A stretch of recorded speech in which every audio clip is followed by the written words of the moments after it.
Oi, pessoal. Vocês já sabem que dentro de um ecossistema, os seres vivos se relacionam entre si. A principal relação que ocorre entre esses seres vivos é alimentar. Uns se tornam alimento para outros. Uma cadeia alimentar é isso, uma sequência de seres vivos que se alimentam uns dos outros. Na base da cadeia alimentar, temos sempre plantas ou algas que fazem fotossíntese. Pela fotossíntese, elas fabricam o próprio alimento. Nenhum outro ser vivo da cadeia alimentar é capaz de produzir o próprio alimento. Por isso, na cadeia alimentar, as plantas são classificadas como produtoras e os outros seres vivos são consumidores.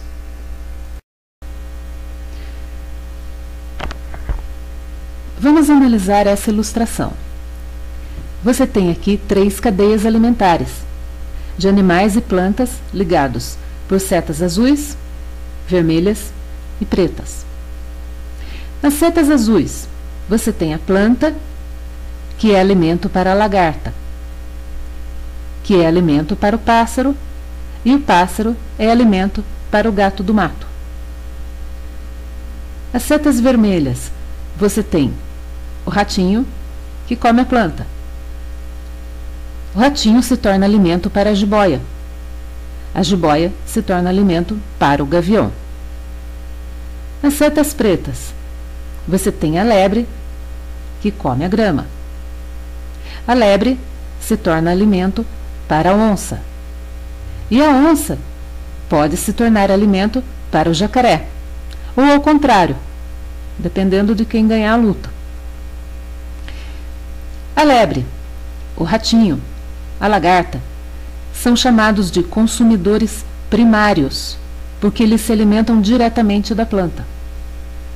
A onça, a jiboia, o passarinho são consumidores secundários, porque eles se alimentam dos consumidores primários. E assim vai. O jacaré, o gavião, o gato do mato seriam consumidores terciários. Você pode observar que existe uma terceira classe de organismos na cadeia alimentar. É a classe dos decompositores. O que eles fazem? Qual o papel deles na cadeia alimentar? Ora, todos os seres vivos, animais e plantas, um dia morrem.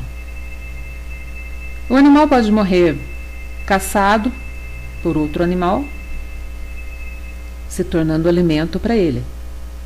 Mas ele também pode morrer de fome, de doença, de velhice. O que acontece com os cadáveres e com os restos dos animais e das plantas? Esses restos são degradados, ou seja, decompostos, e voltam para o solo. Como que isso acontece?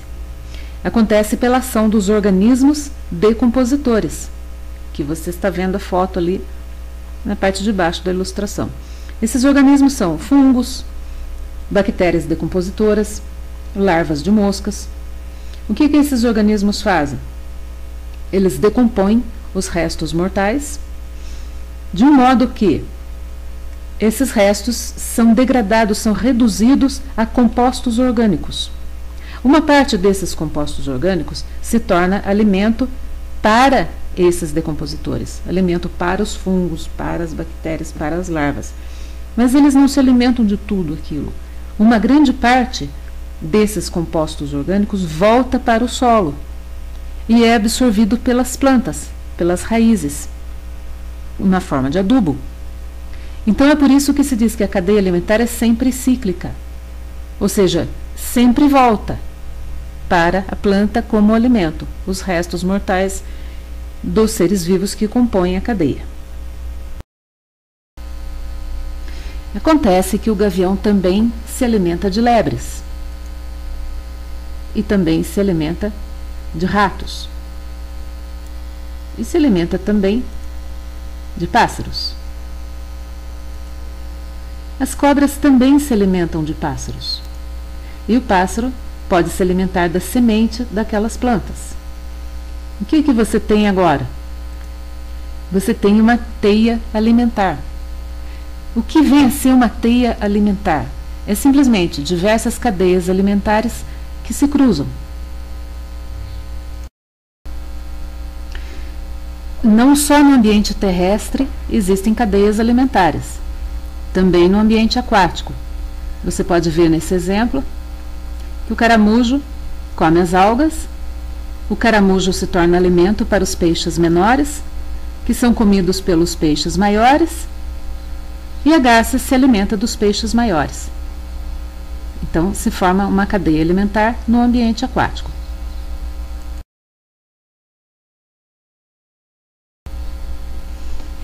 O equilíbrio das cadeias alimentares é sempre muito delicado, muito sensível. Qualquer alteração no meio ambiente ou no tamanho de alguma população de seres vivos que faça parte da cadeia pode afetar a cadeia inteira. Isso é o que se chama desequilíbrio ecológico. Você vê aqui nesse desenho uma cadeia alimentar simples. As plantas, as gramíneas, fazem fotossíntese e fazem o próprio alimento. Então, elas são produtoras. A lebre é um consumidor primário, porque ela se alimenta das plantinhas. E ali você tem uma onça, um gato do mato que se alimenta da lebre. O que acontece se, por exemplo, a população de lebres ficar doente e morrer? Se diminuir a população de lebres, pode ocorrer que as plantas aumentem muito. E pode ocorrer que a população de gatos do mato comece a passar fome, porque não vai ter lebre para eles comerem. Qualquer desequilíbrio na população de qualquer ser vivo vai afetar os outros seres vivos da cadeia. Nós vamos ver um exemplo prático, um exemplo real de como isso acontece.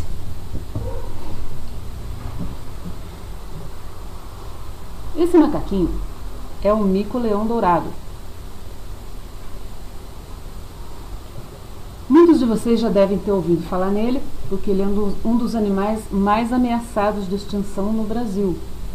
O mico-leão dourado habita o que restou da Mata Atlântica no estado do Rio de Janeiro. Ele já teria sido extinto, ou seja, ele já teria desaparecido da natureza, se não fosse pelo esforço dos cientistas, do governo, que procuram conscientizar as pessoas que moram perto das áreas onde esse mico habita. Uma das maiores dificuldades para a preservação do mico-leão dourado é a presença no mesmo ambiente dele de um macaquinho exótico, o sagui de tufos brancos. O que significa exótico? Exótico quer dizer que ele não é do local. Ele não é nativo da região, ele foi introduzido nessa região. O sagui de tufos brancos é natural do Nordeste do Brasil. Então, como é que ele veio parar no Rio de Janeiro? Por causa do tráfico de animais silvestres. O sagui é bonitinho, o sagui fica manso, e assim ele é capturado lá no Nordeste pelos traficantes e é vendido aqui no Sul e no Sudeste como bichinho de estimação. Isso vem acontecendo há muito tempo. Há mais de 40 anos acontece esse tráfico de saguis. Acontece que antigamente, quando a polícia pegava os traficantes, a polícia prendia os animais todos e soltava na mata, qualquer mata. Naquele tempo não havia consciência de que não se pode soltar animais silvestres em qualquer mata. Então os policiais faziam isso, soltavam grandes quantidades de saguis, 200, 300 de cada vez, na Mata Atlântica do Rio de Janeiro, que é o habitat do mico-leão dourado. Também as pessoas que compravam um sagui e depois não queriam mais, soltavam o bichinho na mata. Vamos ver o que aconteceu. Aqui você tem o mico-leão dourado e o sagui, e aqui as cadeias alimentares deles. Isso aqui, larvas, insetos e frutinhos. Frutinhos fáceis de pegar, como pitanga, Esses alimentos são comuns ao mico, leão-dourado e ao sagui. Isso é um problema para o mico, porque agora ele tem menos comida disponível, já que o sagui também come a mesma coisa que ele. Sobra menos comida para o mico. Então, a presença do sagui causou um impacto sobre o mico. Ninhos de passarinho. O mico-leão preda ninhos de passarinho, mas ele preda pouco.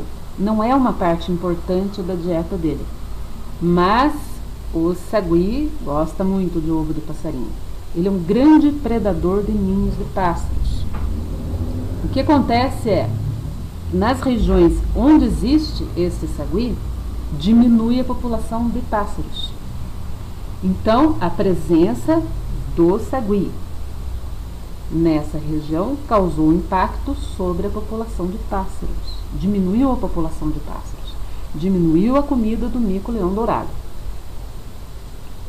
A outra coisa que esse sagui faz de diferente, ele gosta de comer goma. A goma é a seiva de certas árvores que escorre quando o tronco da árvore é ferido. Essa goma é doce e o sagui gosta muito de comer isso. Então, ele vai nas árvores, ele faz um buraquinho com as garras, começa a sair goma e fica o bando inteiro de saguis comendo goma. Olha, o mico-leão-dourado não conhecia goma, nunca tinha comido goma. Mas ele é um macaquinho curioso. Então, os micos-leões-dourados ficam escondidos, observando os saguis comendo goma. Quando o bando de saguis vai embora, os micos vão lá e aproveitam dos buraquinhos e comem goma também. Então você pode pensar, isso é bom, porque daí aumentou a comida do mico-leão-dourado. Pode até ser bom para o mico, mas é um problema para as árvores, certas árvores da Mata Atlântica. Por quê? Porque o mico-leão tinha o costume de comer frutinhas dessas árvores, que só ele comia. Essas frutinhas, quando o mico come essas frutas, e depois ele anda pela floresta e vai excretar as sementes dessas árvores num lugar distante. Essas sementes germinam, então você tem mais árvores, né? Nascem mais árvores como aquela. O mico não quis mais comer essas sementes, essas frutinhas, ele perdeu o interesse porque agora ele come goma. Então, o número dessas árvores, a diversidade dessas árvores naquele local da Mata Atlântica diminuiu, porque o mico não se interessa mais pelas frutinhas delas. E outra diferença na dieta do mico, desse saguizinho, é uma diferença muito grande para o mico-leão-dourado. É uma coisa que o mico não faz e o sagui faz, que é pegar comida da mão dos humanos. O sagui é um bichinho confiante. Ele não tem muito medo dos humanos. E quando as pessoas oferecem fruta na mão, ele vem e come. E o mico-leão não, o mico-leão é arisco. Ele fica lá no alto das árvores e não dá as caras, não aparece. Você pode pensar, mas e daí? Que diferença faz? Deixa que o sagui coma da mão das pessoas. Qual o problema? O problema é que assim, quando uma população de qualquer espécie tem comida farta, muita comida, o que acontece? Aumenta demais a população dessa espécie. Ela começa a se reproduzir muito porque tem comida à vontade. Aumenta muito na mata o número de saguis de tufos brancos. E eles começam a expulsar os micos-leões dos seus territórios. Então você veja a quantidade de impactos causados pela presença desse macaquinho, pela introdução desse macaco naquela região que não era dele. Ele se deu tão bem que ele começou a expulsar as populações de mico-leão-dourado. Tá? Então, e aqui você vê também nessas cadeias o impacto da ação humana. O humano trouxe esse macaco para cá. o traficante de animais. Os humanos soltaram esses animais onde não deviam. E os humanos alimentam esses animais com a mão. Interferem, oferecem comida para eles. E tudo isso agora está dificultando a vida do mico, que é um animal altamente ameaçado de extinção. Tá bom? Então aí vocês podem ver como é delicado o equilíbrio das cadeias alimentares e o quanto qualquer coisa pode interferir, e a ação humana interfere muito fortemente. Aqui nessa coluna do lado de cá vocês veem os predadores, tanto do mico-leão quanto do sagui. Quem que caça esses bichos? O gavião. O gavião enxerga lá do alto, né, os grupos de macaquinhos, e se ele puder ele pega um. A coruja, a cobra, o gato do mato, eles predam os filhotes de macacos no alto das árvores. É isso aí. Em seguida você tem o questionário. Tchau!